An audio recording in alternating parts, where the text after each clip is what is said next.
हमने श्रवण किया कि किस प्रकार से अर्जुन जो द्वारिका गया था और वहां पर 7 महीने तक वो वापस नहीं लौटा था, तो युधिष्ठिर महाराज साशंकित हो गए और नारद मुनि ने भी पहले ही उन्हें संदेश दिया था कि भगवान जल्द ही अपने लीलाओं को समाप्त करेंगे, तो उनके पश्चात आप लोग भी आगे बढ़ जाइए। उसी के साथ धृतराष्ट्र और गांधारी भी सांसारिक बंधनों का त्याग करके हिमालय में गए विदुर जी के साथ। वहां पर योग तपस्या करके उन्होंने भी अपने शरीरों को अग्नि में स्वाहा कर दिया और उच्च लोकों की यात्रा के लिए वो लोग भी चल गए। इसके बाद विदुर जी कहाँ जाएंगे, इसका भी हम श्रवण करेंगे। और अर्जुन सहसा अशुभ लक्षणों को दर्शन करने वाले युधिष्ठिर महाराज के सामने जो भीमसेन को इनका वर्णन कर रहे थे, वहां आ गए। और युधिष्ठिर ने प्रत्यक्ष रूप से तो पूछ नहीं पाए, अप्रत्यक्ष रूप से पूछते रहे, लेकिन फिर प्रत्यक्ष रूप से उन्हें पूछना ही पड़ा, क्योंकि अर्जुन के मुख पर दिखने वाला शोक यह दिखा रहा था कि शायद भगवान ने अपनी लीला को इस संसार में अप्रकट कर दिया है। वो पूछने पर अर्जुन ने उसका स्वीकार किया। और फिर भगवान अपने जीवन में न रहने के कारण हम कौन कौन सी समस्याओं को हमें सामना करना पड़ सकता है, इसका वर्णन कर रहे हैं। भगवान के अनुपस्थिति में स्वयं की निरर्थकता का वर्णन करने के लिए अर्जुन 3 उदाहरण देते हैं। तद वै धनुषस् ईशवासरथो हयास्ते सोहम रथि नृपतयो यत आनमन्ति सर्वं क्षणेन तदभूद सदीश रिक्तम् भस्मन् हुतम् कुहकराद्ध मिवोप्तमूषाम्। अर्जुन कह रहे हैं, मेरे पास आज भी वही गांडीव धनुष है, वे ही तीर हैं, उन्हीं घोड़ों के द्वारा खींचा जाने वाला वही रथ भी है, और उन्हें इस्तेमाल करने वाला मैं वही अर्जुन हूं, जिसके सामने सारे राजा सिर झुकाया करते थे। किंतु भगवान श्री कृष्ण की अनुपस्थिति में वे सब एक ही क्षण में शून्य हो गए हैं। यह वैसा ही है जैसे राख में घी की आहुति डालना, जो निरर्थक है। जादू की छड़ी से धन एकत्र करना, वो भी झूठा है। या बंजर जमीन में बीज बोना, जिससे कोई पौधा नहीं निकल सकता है। जैसा कि बहुत बार इसकी चर्चा हो चुकी है, किसी को उधार ली गई पगड़ी पर कभी गर्व नहीं करना चाहिए। सारी शक्तियां तथा बल परम स्रोत भगवान श्री कृष्ण से प्राप्त होते हैं। वे सब तब तक कार्यशील रहते हैं जब तक श्री भगवान की इच्छा रहती है। उनके न चाहने पर वे सब समाप्त हो जाते हैं। जिस तरह सारी विद्युत शक्ति बिजली घर से ही प्राप्त होती है, और जो ही बिजली घर विद्युत ऊर्जा देना बंद कर देता है कि सारे बल्ब बेकार हो जाते हैं। ऐसी शक्तियां भगवान की ही इच्छा से क्षण भर में उत्पन्न की जा सकती हैं या वापस भी ली जा सकती हैं। भगवान के आशीर्वाद के बिना आधुनिक सभ्यता, जो काफी नास्तिक है, मात्र बच्चों का खेल ही है। जब तक माता पिता बच्चों को खेलने देते हैं तब तक कुछ ठीक ठाक रहता है, लेकिन जो ही माता पिता अपनी अनुमति वापस ले लेते हैं, बच्चे को खेलना बंद करना पड़ता है। मानवीय सभ्यता तथा इसके सारे कार्यकलापों को भगवान के परम आशीर्वाद का अनुगमन करना ही चाहिए। इस आशीष के बिना मानवीय सभ्यता की सारी प्रगति किसी शव को सजाने जैसा ही है। यहाँ पर कहा गया है कि मृत सभ्यता तथा उसके कार्यकलाप ऐसे ही राख में घी डालने के तुल्य, जादू की घड़ी से धन जुटाने के तुल्य, या फिर केवल बंजर भूमि में बीज बोने के तुल्य ही है।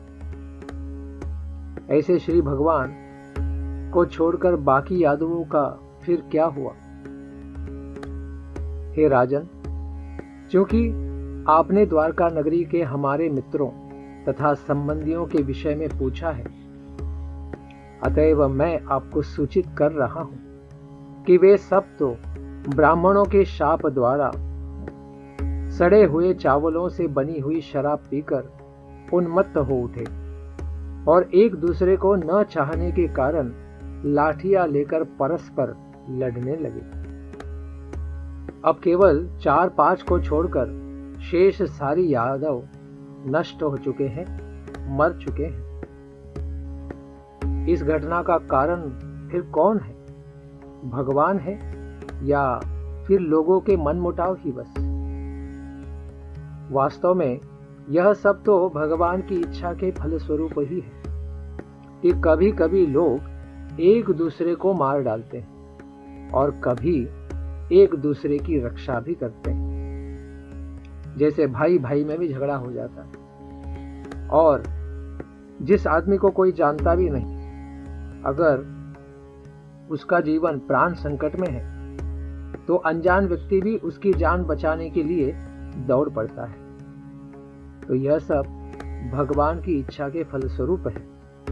नृतत्व शास्त्रियों के अनुसार जीवन संघर्ष तथा यथोत्तम की दीर्घ जीविता प्राकृतिक भौतिक नियम है, लेकिन वे यह नहीं जानते कि प्राकृतिक नियम के पीछे तो भगवान ही है, वही परम निर्देशक है।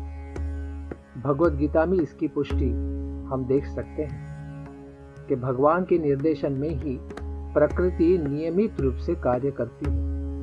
मय्याध्यक्षेन प्रकृति ही सूयते सचराचरम हेतुनानेन कौन्तेय जगत विपरिवर्तते। सारी सृष्टि मेरी अध्यक्षता में ही कार्य कर रही है। अतएव जब भी विश्व में शांति रहती है तो इसे भगवान की सदिच्छा ही समझना चाहिए, और जब विश्व में उत्पात मच जाता है तब भी भगवान की ही परम इच्छा रहती है, क्योंकि भगवान तीनों कार्यों में प्रधान है, सृष्टि, स्थिति और पालन करने में। इसीलिए कहते भी हैं कि भगवान की इच्छा के बिना एक पत्ता भी नहीं हिल सकता है। अतएव जब जब भगवान के द्वारा स्थापित इन नियमों का उल्लंघन होता है तब तक मनुष्यों तथा राष्ट्रों के बीच में युद्ध अवश्य होता है। इसीलिए शांति का मार्ग तो यही है कि भगवान के द्वारा दिए गए नियमों का ही पालन किया जाए। स्थापित नियम तो यही है कि हम जो भी करें, जो भी खाएं, जो भी यज्ञ करें, जो भी दान दें, वह श्री भगवान की पूर्ण तुष्टि के निमित्त ही किया जाए। यत् करोषि यदश्नासि यज्जुहोसि ददासि यत् तपस्यसि कौन्तेय तत् कुरुष्व मदर्पणम्। भगवान की इच्छा के विरुद्ध न तो कुछ किया जाए, न खाया जाए, न यज्ञ किया जाए और न ही दान किया जाए। और ऐसा दान तामसिक होता है जो हमारे या दान प्राप्त करने वाले के भी कल्याण में काम में नहीं आता। इसीलिए हमें विवेक से उन कार्यों में जिनसे भगवान प्रसन्न होते हैं तथा वे कार्य जिनसे भगवान रुष्ट होते हैं, इनके अंदर अंतर करना आना चाहिए कि क्या करणीय है और क्या अकरणीय है, और उसके अनुसार ही हमें कार्य संपन्न करना चाहिए। इसमें वैयक्तिक स्वेच्छाचारियों के लिए, जो अपने मन से चलते हैं, उनके लिए कोई स्थान नहीं। हमें सदैव भगवान की इच्छा के अनुसार ही चलना। जैसे सरकार ने दिए हुए नियमों को अगर हम पालन न करें तो हम समस्या में गिर जाते हैं, जेल में भी जा सकते। उसी प्रकार से भगवान के नियम पालन न करने के कारण ही हम इस संसार रूपी जेल में फंस गए हैं। इसीलिए हमें कैसा कर्म करना चाहिए? योगः कर्मसु कौशलम। ऐसा कर्म करना चाहिए जो हमें कर्म के बंधन में न फंसा दे, हमें कर्म के बंधन में न फंसाए। ऐसा कर्म है निष्काम कर्म। लेकिन भगवान को प्रसन्न करना है तो केवल भक्ति के द्वारा ही उन्हें प्रसन्न किया जा सकता है। अच्छे कर्म का परिणाम अच्छा होगा, वो एक स्तर तक ठीक है, लेकिन जब तक भगवान को हम प्रसन्न नहीं करेंगे तब तक हमारी सारी समस्याओं का समाधान नहीं होने वाला है। इसीलिए भगवान के चरणों के प्रति शरणागत होना ही हमारा एकमात्र कर्तव्य है। तो यादवों ने ब्राह्मणों के प्रति जो अपराध किया, बाह्य रूप से फिर उसका शाप भी उन्हें मिला कि यादव कुल का नाश हो। लेकिन भगवान की इच्छा थी कि यादवों का इस संसार से उद्धार करके निज धाम गोलोक उन्हें वापस ले लिया जाए। इसीलिए उन्होंने निमित्त के रूप में यह लीला रची थी और उसका भी विस्तृत वर्णन और आचार्यों के मत, इनका हम श्रवण करेंगे भागवतम के 11वें स्कंद की कथा। तो यहाँ पर युधिष्ठिर महाराज को लग रहा है कि शायद इस घटना में जीवो जीवस्य जीवनम यही न्याय कार्य करता हुआ दिख रहा है कि एक जीव दूसरे का अन्न होता है। हे राजन, जिस तरह समुद्र में बड़े तथा बलशाली जलचर जैसे तिमिंगला, बड़ी बड़ी मछलियां, छोटे मोटे तथा निर्बल जलचरों को निगल जाते हैं, खा जाते हैं, उसी तरह पूर्ण पुरुषोत्तम भगवान ने भी धरती का भार हल्का करने के लिए, निर्बल यदु को मारने के लिए बलशाली यदु को और छोटे यदु को मारने के लिए बड़े यदु को भिड़ा दिया है। और भौतिक संसार का ये नियम है, जीवन टिकाए रखने के लिए संघर्ष एवं योग्यतम का बचे रहना, क्योंकि भौतिक जगत में बद्ध जीवों के मध्य असमानता है, या वैसा वो दर्शन तो करते ही है भौतिक स्तर पर। जो भौतिक साधनों पर प्रभुता जताने की इच्छा से है कि मैं और मेरा कितना है और दूसरा व्यक्ति और उसके पास कितना है, इसमें असमानता देखी जाती है। उसी के कारण भेदभाव, द्वेष, मत्सर और फिर झगड़ा। भौतिक प्रकृति पर यह प्रभुता जताने की प्रवृत्ति ही बद्ध जीवन का मूल कारण है। हम माया के ऊपर अधिशासन करना चाहते हैं और यही हमारे दुख का कारण है, क्योंकि माया हमारे अधीन नहीं, भगवान के अधीन। और जब हम भगवान के अधीन होंगे तभी माया से बच पाएंगे। लेकिन इतनी सी बात समझने के लिए जीव को करोड़ों साल चले जाते, यही दुख की स्थिति। तो इस प्रकार की बनावटी प्रभुओं की ये सुविधा के लिए ही भगवान ने ऐसी भ्रामक माया देवी बहिरंगा शक्ति ने बद्ध जीवों में प्रत्येक योनि के अंतर्गत सबल तथा निर्बल की सृष्टि करके अंतर उत्पन्न कर दिया है। बड़ा छोटा, मोटा पतला, अमीर गरीब, सुंदर कुरूप, इस प्रकार के भेदभाव दिखते हैं। इस भौतिक प्रकृति तथा सृष्टि पर ये प्रभुता जताने से ही असमानता सृष्टि में दिख रही है और इसी से सब जीवों के अंदर संघर्ष दिख रहा है। लेकिन आध्यात्मिक जगत में ऐसी कोई असमानता नहीं, न ही ऐसा कोई संघर्ष है। आध्यात्मिक जगत में जीवन संघर्ष इसलिए नहीं है क्योंकि वहां प्रत्येक व्यक्ति का अस्तित्व शाश्वत है। कोई किसी का अस्तित्व वहां नष्ट नहीं कर सकता है और वहां संसाधनों की किसी प्रकार की कोई भी कमी नहीं है, अत्यंत विपुलता है। वहां असमानता इसलिए नहीं है क्योंकि प्रत्येक व्यक्ति भगवान की ही सेवा में वहां कार्य करता है और उसी की इच्छा करता है।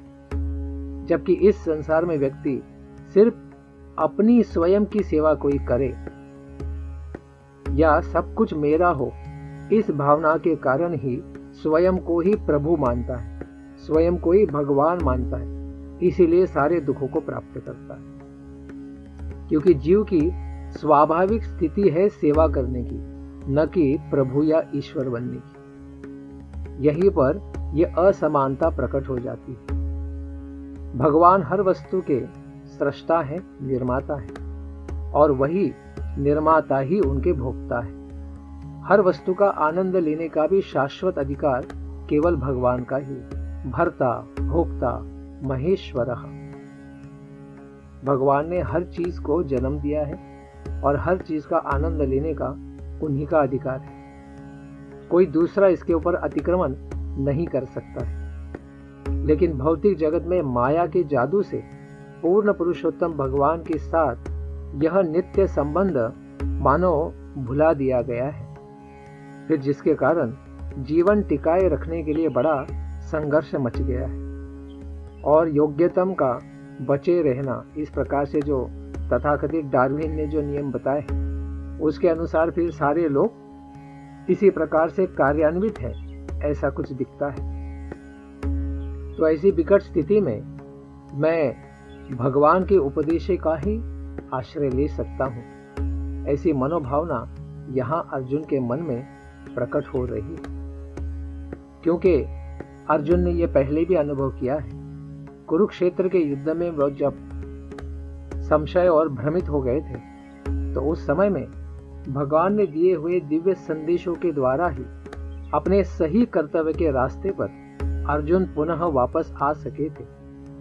और वो तब ये साक्षात्कार भी कर चुके थे कि वाणी सेवा, महत लोगों की भगवान की वाणी ने दिए हुए उपदेशों का पालन करना, इस रूपी जो वाणी सेवा है वो वपु सेवा यानी उनके विग्रह, उनके प्रत्यक्ष स्वरूप की सेवा से भी श्रेष्ठ है।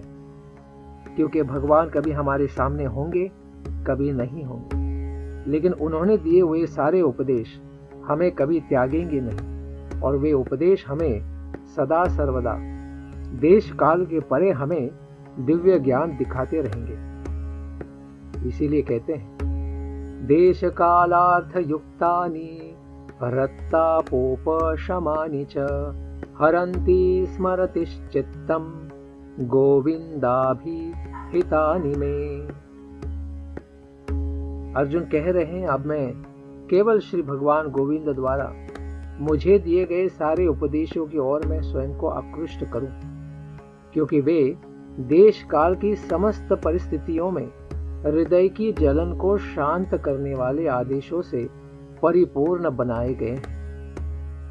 यहाँ पर अर्जुन का संकेत गीता की ओर है, और यह गीता ने केवल अर्जुन नहीं, लाखों लाखों करोड़ों लोगों को भगवान के चरणों का रास्ता दिखाया है।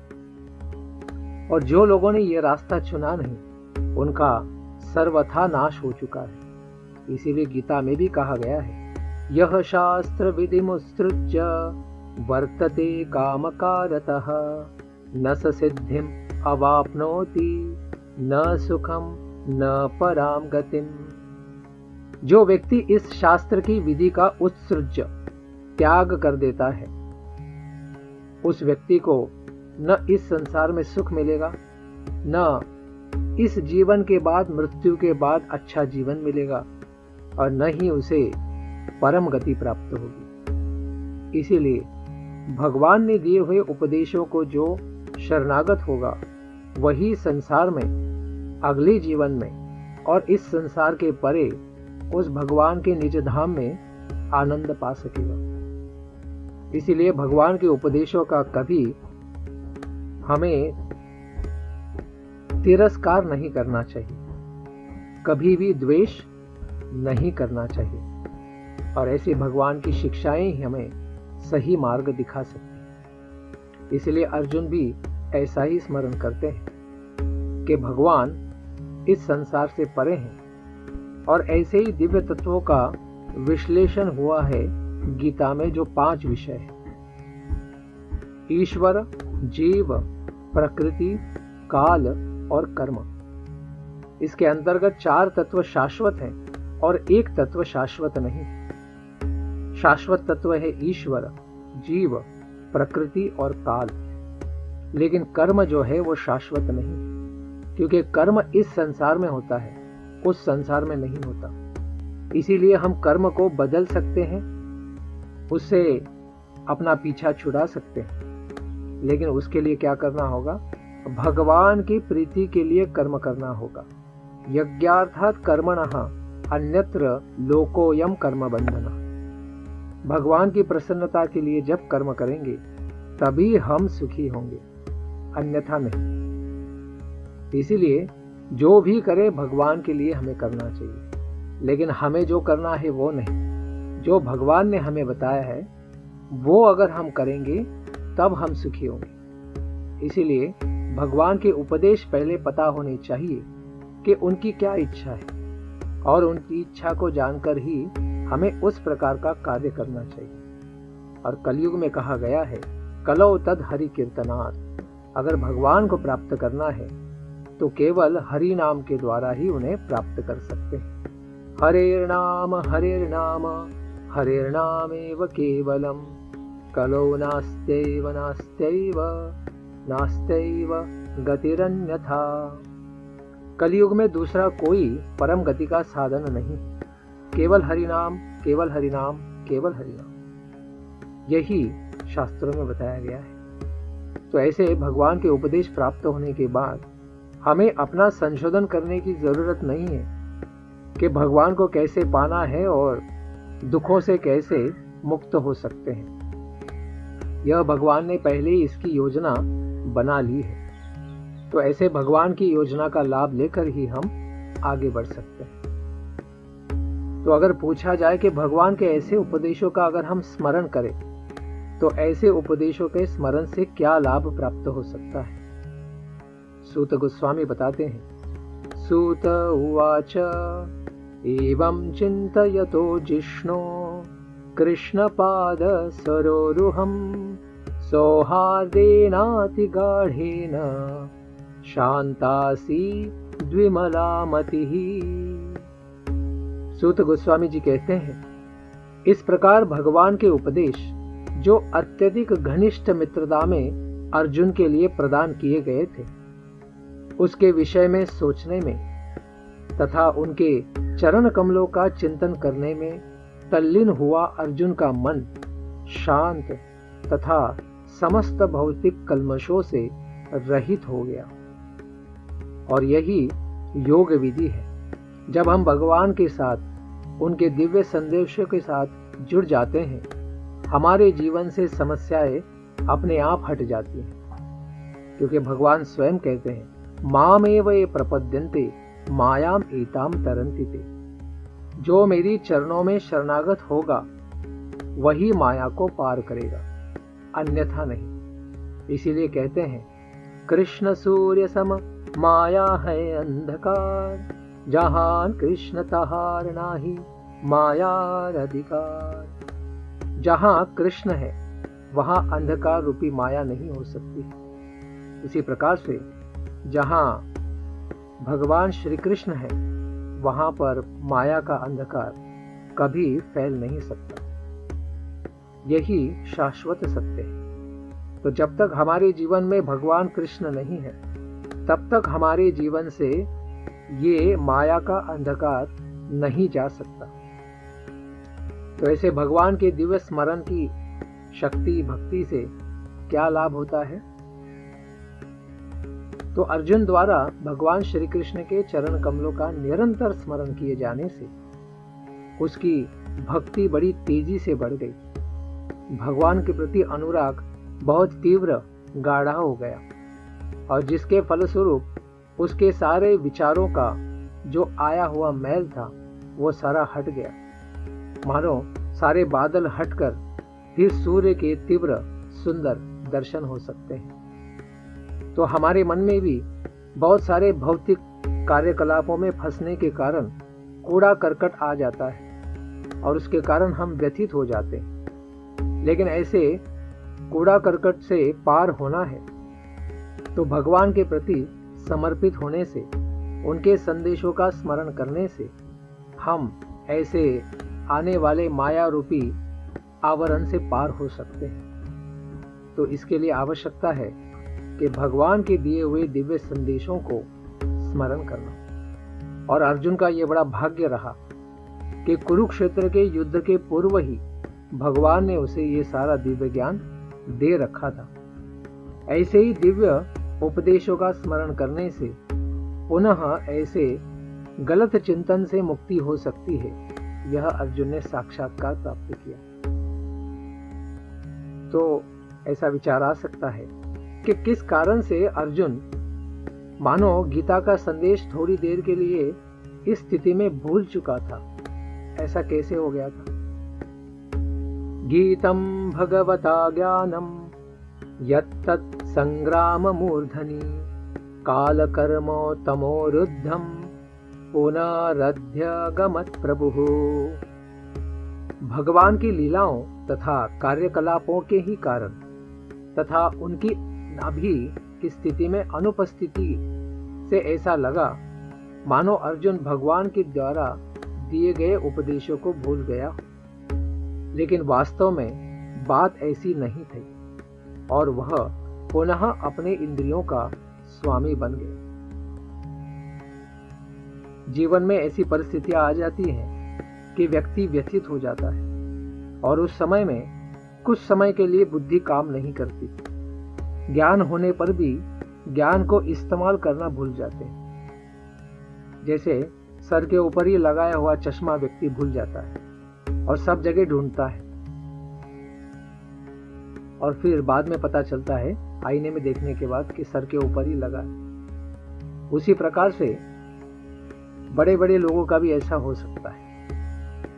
तो मानो अर्जुन का भी ऐसा ही कुछ हो गया था, ऐसा भास यहाँ हो रहा है। लेकिन अर्जुन भगवान को कभी भूले नहीं थे। लेकिन फिर भी लीलाओं की दृष्टि में देखें तो भगवान थोड़े से व्यथित अपने भक्त के लिए कृपा कर रहे हैं और उन्हीं के संदेशों का चिंतन करके वो पुनः अपनी जागृति प्राप्त कर रहे हैं। जैसे भगवान ने कहा है गीता में भी, मन्मना भव मद्भक्तो मद्याजी माम नमस्कुरु मामे वैश्यसि सत्यम ते प्रतिजाने प्रियोसि मे। मनुष्य को चाहिए कि अपना मन सदा सर्वदा भगवान के चरणों में रखे, बुद्धि भगवान के उपदेशों में लगाए और इंद्रियों के द्वारा उनके चरणों की सेवा करे, उनके भक्तों की सेवा करे और हाथ जोड़कर उन्हें नमस्कार करे। इस प्रकार से भक्ति करने से व्यक्ति मामे वैश्यसि भगवान के चरणों तक पहुंच ही जाता है और यह सत्यम ते प्रतिजान, इसे ही परम सत्य समझना चाहिए। और अर्जुन भगवान के अत्यंत विश्वास पात्र भक्त और मित्र थे। भक्तों सी में सखा चैती रहस्यम ही हेतु उत्तमम। इसीलिए यह उत्तम सत्य, सनातन सत्य भगवान ने अर्जुन को सिखाया था। उसी सत्य का स्मरण करके अर्जुन की स्मृति पुनः वापस लौट आती है। तो क्या इस संसार से भी परे मुक्ति प्राप्त करने के लिए यह दिव्य ज्ञान अर्जुन को लाभप्रद होगा कि नहीं? बताते हैं। विशोको ब्रह्म संपत्त्या संचिन्न द्वैत संशयः लीन प्रकृति नैर्गुण्यात् आलिंगत्वाद संभवः। आध्यात्मिक संपत्ति से ही युक्त होने के कारण उसके द्वैत के सारे संशय पूर्ण छिन्न हो गए कि हम भगवान से अलग सुखी रह सकते हैं। इस तरह भौतिक प्रकृति के तीनों गुणों से सर्वथा मुक्त होकर वो आध्यात्मिक स्थिति में स्थित हो गया। अब जन्म तथा मृत्यु के पाश में उसके फंसने की कोई आशंका ही नहीं थी, क्योंकि वह भौतिक रूप से मुक्त हो चुका था। अभी उसमें मैं और मेरा ये द्वैत भाव, ये भ्रांत धारणा, ये द्वेष नहीं रहा। मेरा शरीर, मेरा संबंधी, मेरी संपत्ति, मेरी पत्नी, मेरी संतान, मेरा धन, मेरा देश, मेरा समाज, मेरा ये, मेरा वो, इस प्रकार की भावनाओं से वो सर्वथा ऊपर चला गया, आध्यात्मिक चेतना को प्राप्त किया। इस प्रकार का ज्ञान मिलने से ही व्यक्ति आगे बढ़ सकता है। इसलिए भौतिक बंधनों को पार करना है तो आध्यात्मिक शिक्षा की आवश्यकता है, और ऐसे भगवान के नाम संकीर्तन के द्वारा व्यक्ति अज्ञान से पार हो सकता है। इसलिए भगवान भी कहते हैं, सततम कीर्तयन्तो माम यतन्तश्च दृढ़व्रताः नमन्तस्य माम भक्त्या नित्य युक्ता उपासते। सतत मेरे भक्त कीर्तन करते हैं, मुझे नमस्कार करते हैं, कीर्तन करते हैं और माम ध्यायन्तो उपासते, मेरा ध्यान करते हुए मेरी उपासना करते हैं। और ऐसे भक्तों को मैं न चिरात पार्थ, बहुत तुरंत ही, जल्दी ही मैं उन्हें मृत्यु संसार सागर से पार कर देता हूँ। उन्हें मुक्ति के लिए और दूसरा कोई साधन ढूंढने की आवश्यकता नहीं। केवल भगवान के चरणों पर समर्पित होने से ही वो संसार को पार कर देते हैं। यह भगवान के दिव्य संदेशों की शक्ति है। तो यही भगवान जब अपनी लीलाओं को अप्रकट कर रहे हैं, इसके बाद फिर युधिष्ठिर महाराज क्या निर्णय लेंगे? निशम्य भगवन् मार्गम संस्थाम यदुकुलस्य च स्वपथाय मतिम चक्रे निभृतात्मा युधिष्ठिरः। भगवान श्री कृष्ण के स्वधाम गमन को सुनकर तथा यदुवंश के पृथ्वी के अस्तित्व का अंत समझकर महाराज युधिष्ठिर ने भी भगवत धाम ही जाने का निश्चय किया। सांसारिक राक्षसी लोग तो यही स्वयं को भगवान बनाने का प्रयास करते हैं, लेकिन धर्मराज युधिष्ठिर जब भगवान यहाँ से चले गए तो हमें भी यहाँ पर कोई कार्य नहीं है, यही निष्कर्ष निकालकर वे भी अभी भगवत धाम निकलने की ओर आगे बढ़ना चाहते हैं। क्योंकि भक्त तो भगवान के साथ ही सुख पाता है, माया के साथ सुख नहीं पाता। माया के साथ बस मूर्ख को ही लगता है कि वो कुछ सुख पा सकता है। जैसे एक मछली बिना पानी के सुखी रह क्या जीवित भी नहीं रह सकती, उसी प्रकार से जीव भी भगवान के सानिध्य के बिना जीवित भी नहीं रह सकता है। यही साक्षात्कार युधिष्ठिर महाराज और अर्जुन को सदा रहा। इसीलिए उन्होंने तो फिर महाप्रयाण की ही सोची। तो भगवान आगे बढ़ गए भगवत धाम की ओर। तो इस समाचार को सुनने के बाद माता कुंती, जो पांडवों की ही माता है और भगवान श्री कृष्ण की बुआ भी है और उन्हीं की यशस्वी नाम की शक्ति भी है, तो ऐसी प्रथा माता कुंती ने क्या किया? अर्जुन द्वारा यदुवंश के नाश तथा भगवान श्री कृष्ण के अंतर्धान होने की बात सुनकर ही कुंती देवी ने पूर्ण मनोयोग से दिव्य भगवान की भक्ति में अपना मन लगा दिया और इसी तरह उन्होंने संसार के आवागमन से मोक्ष प्राप्त किया, शरीर का त्याग कर दिया। यही भगवान के प्रति उत्कट प्रेम है कि भगवान के बिना हम एक सांस भी न ले सके। ऐसी स्थिति में रहने वाले ये पांडव, उनकी माता विदुर जी कितने महान भक्त होंगे कि भगवान के विलाप में वो इस संसार में बिल्कुल रहने की इच्छा नहीं रखते हैं। तो कुंती माता ने भी अपना पूरा मन भगवान के चरणों में रख दिया और इस संसार को त्याग कर भगवान के चरणों को प्राप्त किया। इसके पश्चात यादवों का जो नरसंहार सुना गया, यह भी भगवान की लीला समाप्ति के बाद ही सुना जा रहा है।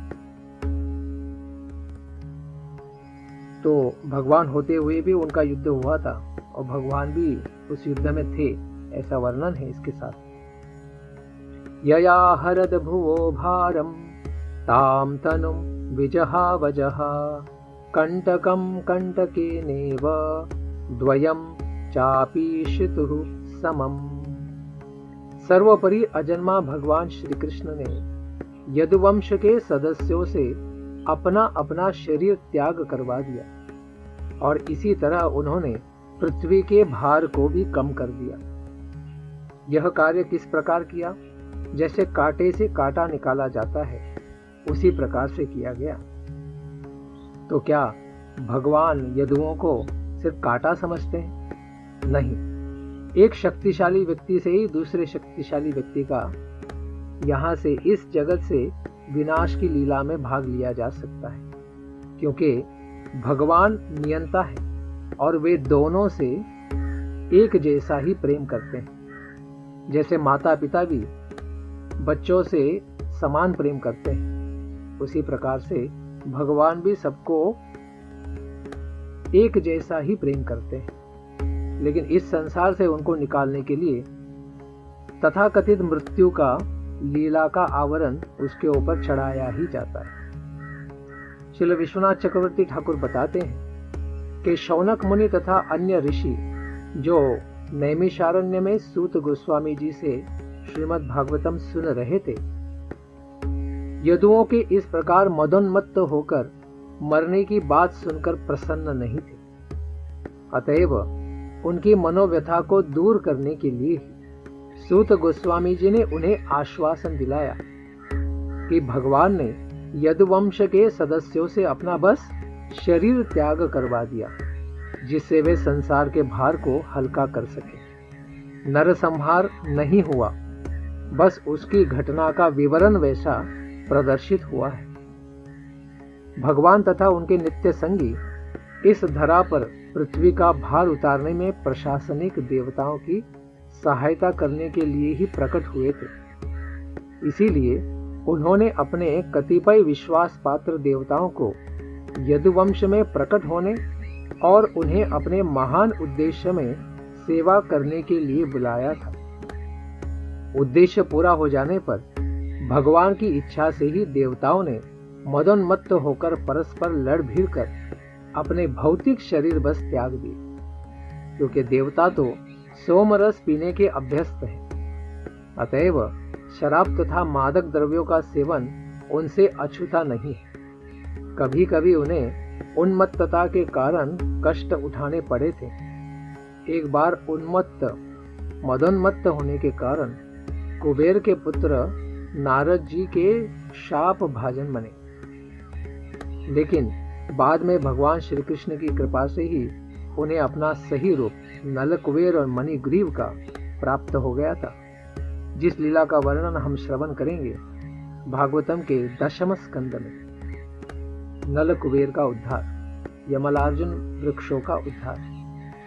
तो ऐसे भगवान के द्वारा तो असुर और देवता दोनों समान ही हैं, लेकिन देवता भगवान के आज्ञाकारी होते हैं और असुर थोड़ा विरोध करते हैं। इसीलिए कांटे से कांटा निकालने का उदाहरण यहाँ उपयुक्त है। एक कांटा जो भगवान के पांव में चुभता है वह निश्चय ही उन्हें कष्टदायक होगा, इसलिए दूसरे कांटे को जो पीड़ादायक तत्वों को निकालता है निश्चय ही भगवान की सेवा करता है। यद्यपि प्रत्येक जीव भगवान का ही अंश है, फिर जो भी भगवान को चुभता है वह असुर है, और जो स्वेच्छा से अच्छी सेवा करता है वही देवता है। असुरस तद विपर्ययः, जो भगवान के विपरीत कार्य करते हैं उन्हीं लोगों को असुर कहा जाता है, राक्षस दानव कहा जाता है। भौतिक जगत में देवता तथा असुर सदा ही लड़ते रहते हैं, और देवता सदा ही भगवान द्वारा असुरों के हाथों से बचाए जाते हैं। ये दोनों ही भगवान के नियंत्रण में रहते हैं। यह संसार दो प्रकार के जीवों से भरा है। हमेशा इस संसार में सर्वत्र देव और असुर, ये दो प्रकार के जीव सर्वथा पाए जाते हैं, सर्वत्र पाए जाते हैं। इसीलिए इसी वातावरण में इस संसार में रहना होता है। लेकिन आध्यात्मिक संसार में भगवान और उनके केवल अनुगामी सुंदर और शरणागत आज्ञाकारी ही भक्त रहते हैं। इसीलिए उस संसार में इस प्रकार का कोई झगड़ा और विवाद संभव नहीं होता। तो श्री भगवान इस संसार में प्रकट होने का कारण क्या था? तो एक उदाहरण देकर सूत गोस्वामी बताते हैं, यथा मत्स्यादि रूपाणि धत्ते जय्याद् यथा नटः भूभारः क्षपितो येन जहौ तच्च कलेवरम्। भगवान ने जिस शरीर को पृथ्वी का भार कम करने के लिए प्रकट किया था, उसे उन्होंने छोड़ दिया। वे एक जादूगर के समान विभिन्न अवतारों को धारण करते हैं, जैसे मत्स्य अवतार, कूर्म अवतार, वराह अवतार, मोहिनी अवतार और अन्य अवतारों में धारण करने के लिए एक एक रूप से दूसरे रूप को धारण कर लेते हैं। लेकिन इसका अर्थ ये नहीं है कि भगवान निर्विशेष या निराकार है। भगवान तो अत्यंत दिव्य साकार है। लेकिन ऐसा आनंद का स्वरूप अनुभव करने के लिए जब तक व्यक्ति उनका भक्त नहीं बनता, तब तक उनके दिव्य रूप का दर्शन नहीं कर सकता है। बृहद वैष्णव तंत्र में भी इसका उल्लेख है कि जो कोई भगवान श्री कृष्ण के स्वरूप को भौतिक शक्ति से बना मानता है, उसे समाज से भी सभी प्रकार से अलग कर दिया जाना चाहिए। और यदि संयोगवश कोई ऐसे अविश्वासी का मुंह देख ले, तो उसे वस्त्र समेत नदी में कूदकर या फिर पानी से नहा लेकर स्वयं को स्वच्छ कर लेना चाहिए। भगवान तो अमृत है, कभी उनकी मृत्यु हो नहीं सकती, क्योंकि उनका भौतिक शरीर ही नहीं। मृत्यु यह संकल्पना तो भौतिक शरीर के साथ जुड़ी है। तो ऐसे भगवान का भौतिक शरीर ही नहीं है, तो फिर उनका मृत्यु कैसे हो सकता है? ऐसे भगवान अमृत है। इसीलिए इस प्रकार के कर्तव्य जो है कि इस संसार से उनका प्रकट होना, अप्रकट हो जाना, ये बस जादूगर के कार्य के जैसा ही है। और सामने सामने से पूरा ताजमहल गायब करवा देते हैं, लेकिन ताजमहल तो वही होता है, लेकिन उस प्रकार का वो भाव प्रकट करा देते हैं जिससे सामने बना हुआ वस्तु को भी हम दर्शन नहीं कर सकते, और ऐसी चीज का दर्शन करा देते जो वहां पर है ही नहीं।